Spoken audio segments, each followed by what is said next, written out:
Have you ever slept directly next to a train track? Because I have. It sounds like this.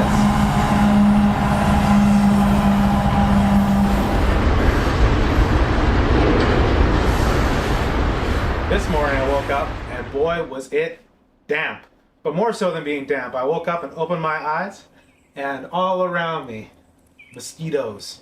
Now I was inside of a mosquito net, so they weren't getting me right then, but before I got out of my hammock, I made sure I downed a few sausages because I brought them into my hammock so I wouldn't have to deal with this problem in the morning. And then when I got out of my hammock, you'd better bet I was out of there as fast as possible. It was intense. Easily the worst mosquitoes of the trip. It was brutal. But hey, you know, welcome here or welcome back. If you're new to this series, this is day 4 of riding from Moncton, New Brunswick to Chilliwack, British Columbia.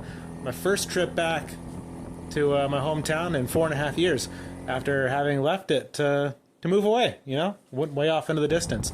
But now I'm changing this. I'm on board my 1998 Yamaha V-Star 650. I'm crossing the country. If the V-Star breaks down, it doesn't matter. I'm going to sell it wherever it breaks down and then fly back to Moncton. And if it makes it to Chilliwack, I'm going to sell in Chilliwack. I already got a buyer lined up. So it's ride or die. And speaking of riding and dying, in the video before this one, I was talking about how the speed limit along a lot of these roads is 80 kilometers an hour. And that's just not okay. So anyhow, I was riding along. It's 80 zone, right? I'm riding along 100 kilometers an hour, maybe a little bit more, you know? And then I get passed by an OPP officer, unmarked car. And I you know, so I slow down a little bit. And just as I start to slow down, boom! A second OPP officer, and then a third one. They were cruising at least 130, probably 140. No lights on, nothing like that. Just cruising. So, I mean, I get it. They're cops. You know, they can go whatever speed they want and not get a ticket. But I felt like a little bit emboldened, you know, that maybe driving 100, 110 in an 80 zone was probably okay. If I was getting absolutely blown past by police officers, and, you know, maybe they got a place to be, right? They don't have their sirens on, but maybe they got a place to be, right? Maybe they're in a hurry and they don't want to raise alarms. So eventually I caught up with them, right? Every time that the OPP officers would catch up with a car, they would slow down whatever speed that car was going, and they would not pass them. Even if it was a dotted line, they would not pass them. They would wait until there was a passing lane, and then they would pass them, go super fast, and then slow down when they caught up to the next person. So I kept on catching up to these OPP officers basically for the entire day.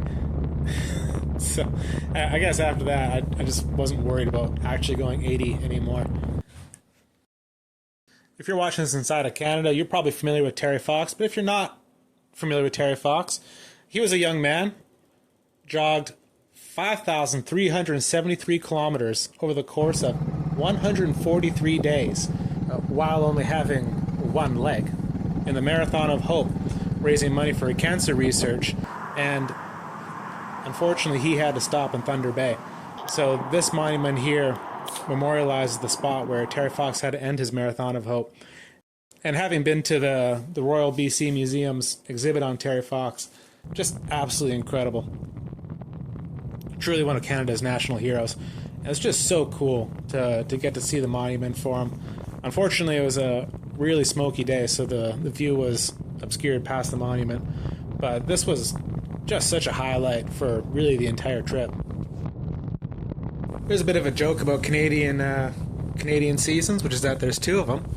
One's called winter and one's called construction. And this is July the 30th that this is all being taken on.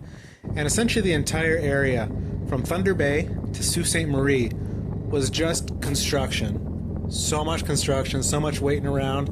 There was periods of the day where it was hot, and then you're just standing there boiling.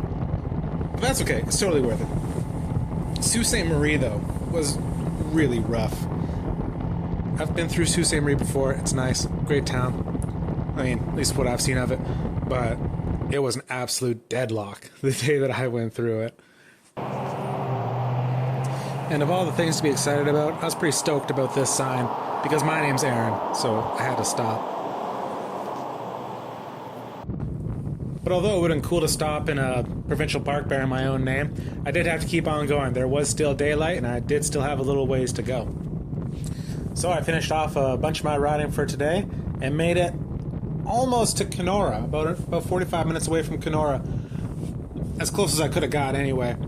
And I was feeling pretty good, because I knew that the next morning I was going to wake up and I was going to be almost out of Ontario. Boy, was I...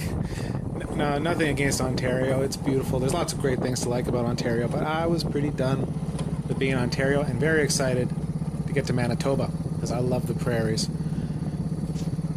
But that's okay. That's for tomorrow. For tonight, I absolutely loved this campsite. This was such a sick spot. It's right on the side of the highway, so, you know, could have been a little bit better in that way. But what a beautiful little lake. And again, just like this morning, the mosquitoes were pretty bad, but they weren't bad enough to stop me. I made myself a dinner with essentially all the rice that I had remaining. I put in the last bit of deer sausage that I had remaining. I used an entire can of tuna on this evening because I splurged for myself. I had a great meal, and it was just a great spot. You know, tomorrow in real life, next week in the videos, is going to be from Kenora, Ontario to Estevan, Saskatchewan. And it was a great day. I think it was the best day of the trip, was that. Awesome. Great day. I love the prairies. But I got underway. Lots of good weather, lots of great things to see.